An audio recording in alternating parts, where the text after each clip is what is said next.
తెల్లవారగానే మనోహరి బాగి వల్ల గది బయట అటు ఇటు కాలుగాలిన పిల్లిలా తిరుగుతూ ఉంటుంది. మను ఏంటి పొద్దునే ఈ గది బయట ఏం చేస్తోంది అని అటుగా వెళ్తున్న చిత్ర చూస్తూ ఉంటుంది. ఓ రాత్రి వాళ్ళ మధ్య జరిగిందో లేదోనన్న దాని గురించి ఆలోచిస్తూ ఇలా తిరుగుతోందా అని చిత్ర మనసులో అనుకుంటూ, మనో ఇక్కడేం చేస్తున్నావు, రా పక్కకు వెళ్దాం అని చిత్ర పిలుస్తుంటే, ఏయ్ ఆగవే, నీ వల్లే అసలు నా పగనంతా పక్కన పెట్టి వీళ్ళిద్దరూ ఒకటవటానికి చేశాను, నిన్ను చంపేయాలి అని మనోహరి తిడుతూ ఉంటే, అయ్యో మనో వాళ్ళ మధ్య ఏమీ జరగలేదు అని చిత్ర అంటుంది. ఏంటి ఏమీ జరగలేదా, నువ్వెలా చెప్పగలుగుతున్నావు అని, వీళ్ళింకా నిద్ర లేచి బయటికే రాలేదు కదా అని మనోహరి అంటుంది. అయ్యో రాత్రి ఏం జరిగిందంటే అని వినోద్తో మాట్లాడిన విషయం మొత్తం కూడా చెప్తుంది. అంటే వీళ్ళ మధ్య ఏమీ జరగలేదా, మరి ఈ బాగి ఎందుకు ఇంకా బయటికి రాలేదు అని మనోహరి అడగటంతో, బాగి రాలేదా, బావగారు మాత్రమే నిద్రపోతున్నారు, ఒకసారి రా, బాగి ఎక్కడ ఉందో నీకు చూపిస్తాను అని బాల్కనీలో నుంచి బయట ఆరుతో మాట్లాడుతున్న బాగిని చూపిస్తూ ఉంటుంది. ఓ పక్కింటక్కతో మాట్లాడుకుంటుందా ఈ పిచ్చిది అని మనోహరి అంటుంది. అసలు రాత్రి ఏమీ జరగకపోతే ఇది చూడు ఎంత సంతోషంగా మాట్లాడుతోందో అని మనోహరి అంటుంది. అసలు అదే కనుక నాకు జరిగితే నేను 3 రోజులు ఏడ్చేదాన్ని తెలుసా, అయినా ఈ బాగి ఇంత సంతోషంగా ఎలా ఉండగలుగుతోందో, ఎలా నవ్వుతూ మాట్లాడుతోందో చూడు అని చిత్ర అంటుంది. అసలు దాని ముఖంలో నవ్వే ఉండకూడదు, దానికి ఏదో ఒక గాయం అవ్వాలి, అది ఏడుస్తూ ఉండాలి, దానికి ఏదో ఒకటి నువ్వు నాకు హెల్ప్ చేయి అని మనోహరి అంటుంది. ఓస్ అంతే కదా, నువ్వు నా కోసం రాత్రి అంత హెల్ప్ చేశావు, గాయమయ్యేలా నేను నీకు హెల్ప్ చేస్తాను, రా వెళ్దాం అని చిత్ర అంటుంది. అక్క, ఏదో మందు తిన్న వాడిలాగా ఎలా పడిపోయాడో తెలుసా అక్క అని బాగి నవ్వుతూ చెప్తూ ఉంటుంది.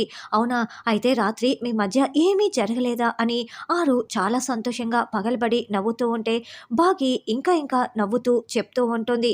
అక్క, అయినా కూడా మా మధ్య ఏమీ జరగలేదంటే నీకెందుకక్క ఇంత సంతోషం అని బాగికి డౌట్ వచ్చి ప్రశ్నిస్తూ ఉంటే, "ఆ, అలా అడుగుం బాలిక" అని గుప్తా గారు అంటూ ఉంటారు. అక్క, మిమ్మల్ని అక్క అడుగుతున్నది, ఎందుకక్క ఇంత సంతోషపడుతున్నావు అని బాగి అడగటంతో నవ్వుతున్న ఆరు ఒక్కసారిగా నవ్వునంతా ఆపేసి ముఖాన్నంతా సీరియస్గా పెట్టేసి, అయ్యో నేనెక్కడ నవ్వుతున్నాను, ఇది నవ్వవలసిన విషయమే కాదు, చాలా సీరియస్ విషయం కదా అని ఆరు అంటుంది. ఓహో, అయితే నేను నవ్వుతున్నానని నువ్వు అంతే కదక్క అని బాగి అనడంతో, అవును అంతే అని ఆరు అంటుంది. అక్క, మర్చిపోయాను, ఇంట్లో అర్జెంట్ పని ఉంది అక్క అని బాగి లోపలికి వెళ్తుంది. ఇక గుప్తా గారు, ఏమిటి బాలిక, నీ సోదరి బాధపడుతుందన్న విషయం కొంచెం కూడా నీకు ఆలోచన కలిగించటం లేదా అని గుప్తా గారు అంటే, నాకెందుకు బాధ ఉండదు గుప్తా గారు, కానీ రాత్రి సడన్గా అలా జరిగిందంటే నవ్వొచ్చింది అంతేలేండి అని ఆరు అంటుంటే, నీకు మభ్యపెట్టుట చాలా అలవాటే కదా అని, జగన్నాథ ఏం జరుగుతోంది అని గుప్తా గారు అంటారు. అబ్బా, నన్ను అమర్ రూమ్ గది బయట నిలబెట్టి ఈ చిత్ర ఎక్కడికి వెళ్ళింది అని మనోహరి టెన్షన్ పడుతూ ఉంటుంది.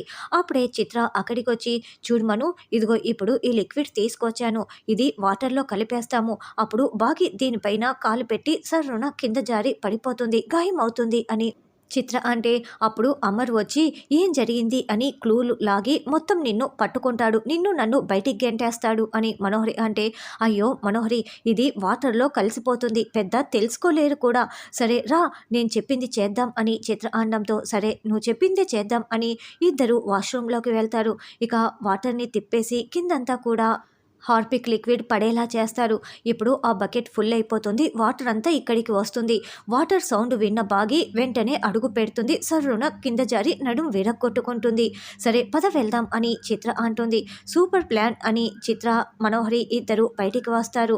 ఇప్పుడు ఈ వాష్రూమ్లో కింద పడిపోయిన బాగి నేరుగా అటు నుంచి అటే పైకి వెళ్ళిపోవాలి, అంటే నేనేం చేయాలి అని మనోహరి అనుకుంటూ ఉంటే, ఏంటి మనో అక్కడే నిలబడి ఉన్నావు, రా అని చిత్ర కేకలు పెడుతుంది.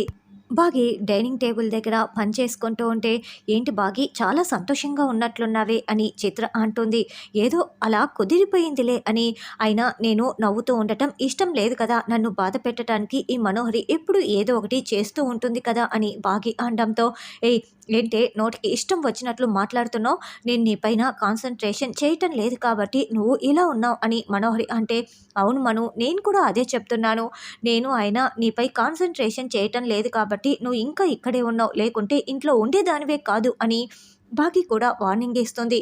ఏయ్ అంటూ మనోహరి వేలు చూపిస్తూ అరుస్తూ ఉంటే, ఏయ్ అంటూ బాగి కూడా అరుస్తూ ఉంటుంది.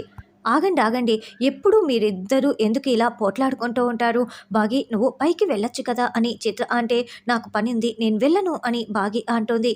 అది నేను చేస్తానులే ముందు నువ్వు వెళ్ళు అని చిత్ర అనడంతో సరే వెళ్తానని బాగి పైకి వెళ్తుంది.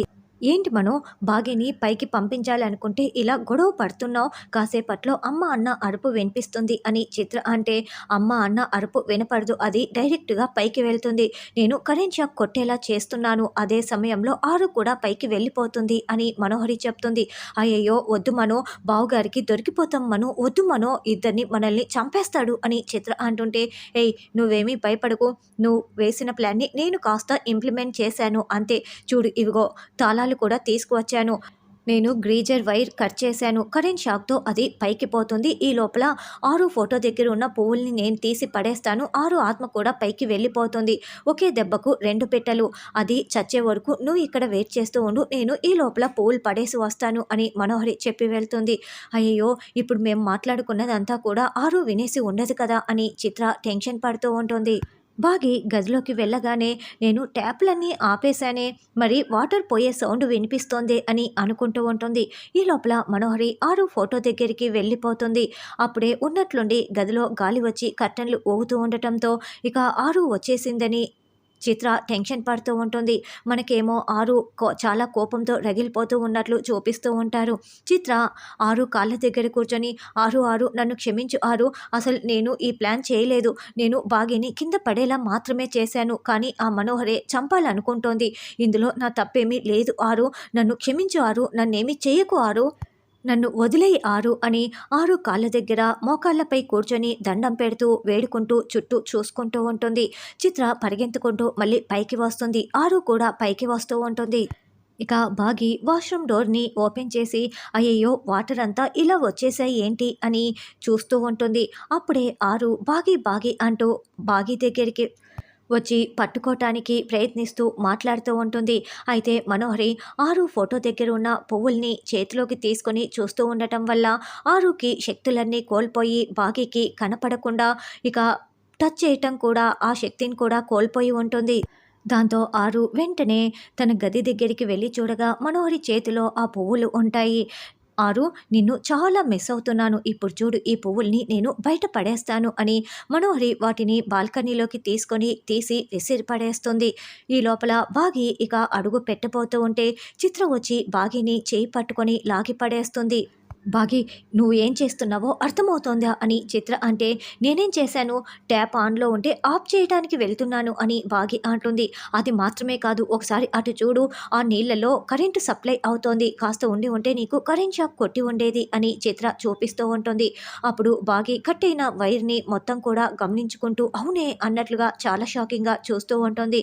ఇక మనోహరి లోపలికి వచ్చి ఆ ఆరు పైకి వెళ్ళిపోయి ఉంటుంది. గుడ్ బై ఆరు అని అనుకుంటూ, ఇంత సైలెంట్గా ఉంది అంటే కరెంట్ షాక్ బాగా గట్టిగానే తగిలి ఉంటుంది అని మనోహరి చాలా సంతోషపడుతూ ఉంటుంది. అవును చిత్ర, థ్యాంక్ యూ చిత్ర, కాస్త ఉండి ఉంటే పెద్ద ప్రమాదమే జరిగి ఉండేది అని బాగి అనడంతో ఇంకా ఏంటి చూస్తున్నావు, వెళ్ళి మెయిన్ ఆఫ్ చేసి రాపో అని చిత్ర అంటుంది. సరే అలాగే అని బాగి బయటికి వెళ్తూ ఉంటే, ఏ బాగి బాగి ఎక్కడికి వెళ్తున్నావు అని మనోహరి అంటుంది. మెయిన్ ఆఫ్ చేయడానికి వెళ్తున్నా అని బాగి టెన్షన్ పడుతూ ఉంటుంది. మెయిన్ ఆఫ్ చేయడం ఏంటి అని మనోహరి అడగటంతో, అంటే గ్రీజర్ వైర్ కట్ అయ్యి వాటర్లో పడింది, నేను కాస్త ఉండి ఉంటే కాలు పెట్టి కరెంట్ షాక్తో పడిపోయి ఉండేదాన్ని, చిత్ర వచ్చి సమయానికి కాపాడింది అని చెప్పి బాగి వెళ్తుంది. ఒసే చిత్ర, దానిని చంపమంటే కాపాడుతావా, నీ సంగతి చెప్తానని మనోహరి, ఏ చిత్ర నువ్వు దానిని కాపాడడం ఏంటి అని మనోహరి వచ్చి అరుస్తూ ఉంటే, చిత్ర కాదు మనోహరి, అరుంధతి అంటూ ఆరు తన విశ్వరూపాన్ని మనోహరికి చూపిస్తూ ఉంటుంది. అంటే ఆరు చిత్రలోకి ప్రవేశించి ఉంటుంది. పువ్వులు పడేసినా కూడా ఆరు ఆత్మ పైకి వెళ్లకుండా చిత్రలోకి ఎలా ప్రవేశించగలిగింది అన్నది రానున్న ఎపిసోడ్లో తెలుసుకుందాం.